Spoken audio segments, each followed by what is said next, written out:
ನನ್ನ ಪಾತ್ರದ ಹೆಸರು ಮಾಯಾ ಮಾಯಾ ಮಾಯಾ ಮಾಯಾ ಅಂತ ನಾವು ತುಂಬ ಕೇಳ್ತೀವಿ ಇವತ್ತು ಬೆಳಗ್ಗೆಯಿಂದ. ಸೊ ಆ್ಯಕ್ಚುಲಿ ಒಂದು ಕಲಾವಿದೆ ಪಾತ್ರ. ಇಷ್ಟು ವರ್ಷ ನಾನು ಸುಮಾರು 10 ವರ್ಷ ಆಯಿತು ಫಿಲ್ಮ್ ಇಂಡಸ್ಟ್ರಿಗೆ ಬಂದು. ಬಟ್ ಇಲ್ಲಿ ತನಕ I have never gotten a chance to play an artist or a ಕಲಾವಿದೆ. And thanks Surya for giving Maya to me. Maya ಈ ಕಥೆ ಇನ್ಫ್ಯಾಕ್ಟ್ ಸೂರ್ಯ ವಶಿಷ್ಠ ಅವರು ನನ್ನ ಹತ್ರ ಬಂದು ತುಂಬ ವರ್ಷಗಳ ಹಿಂದೆ ಹೇಳಿದ ಕಥೆ.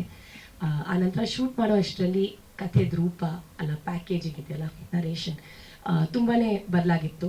ಸೊ ಫೈನಲಿ ನಾವು ಶೂಟ್ ಮಾಡಬೇಕಾದ್ರೆ it was an extremely fun experience, especially because ಆ ಟೈಮಲ್ಲಿ ನಾನು ನನ್ನ ಮಗಳ ಜೊತೆ ಮಾಡಿದ ಮೊದಲನೇ ಸಿನಿಮಾ. ಸೊ ಜಾನಕಿನ ಲಿಟ್ರಲಿ ನಾನು ಮತ್ತು ನನ್ನ ಹಸ್ಬೆಂಡ್ ಅಲ್ಲ ನಮ್ಮಮ್ಮ ಸೆಟ್ಟಿಗೆ ಕರ್ಕೊಂಡ್ಬಂದು ಒಟ್ಟಿಗೆ ಒಂದು ಒಂದು ಒಂದು ಒಂದು almost like one family situation on one side and a professional situation on the other. ಇದನ್ನು ನಾನು ಯಾಕೆ ಹೇಳ್ತಾ ಇದ್ದೀನಿ ಅಂದರೆ the support that people would give young mothers on set we hardly see, and adu ee tanda ee cinema nanige kodtu. So thank you for that. That was something very special. So ನಾನು ಈ ಸಿನಿಮಾನ ಒಂದು opportunity ಆಗಿ ನೋಡ್ತಾ ಇದ್ದೀನಿ. ಇಷ್ಟು ವರ್ಷ ಕೆಲಸ ಮಾಡಿದ್ರೂ ಕೂಡ ನನಗೆ ಸಾರಾಂಶ ಸಿಕ್ಕಿದ್ದು, ಅದ್ರ ಜೊತೆ ನಿಂತ್ಕೊಂಡು ಇವತ್ತು ನಿಮ್ಮ ಮುಂದೆ ತರೋದು ಕೂಡ ತುಂಬ ಹೆಮ್ಮೆಯಿಂದ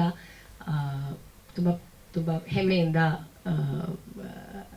ಪ್ರೆಸೆಂಟ್ ಮಾಡ್ತಾ ಇದ್ದೀನಿ. ಸೊ ನೋಡೋಣ, ಫೆಬ್ರವರಿ 15ನೇ ತಾರೀಕು ಪ್ಲೀಸ್ ಸಿನಿಮಾ ನೋಡಿ ತಿಳಿಸಿ ನಿಮ್ಮ ಅಭಿಪ್ರಾಯ. Thank you.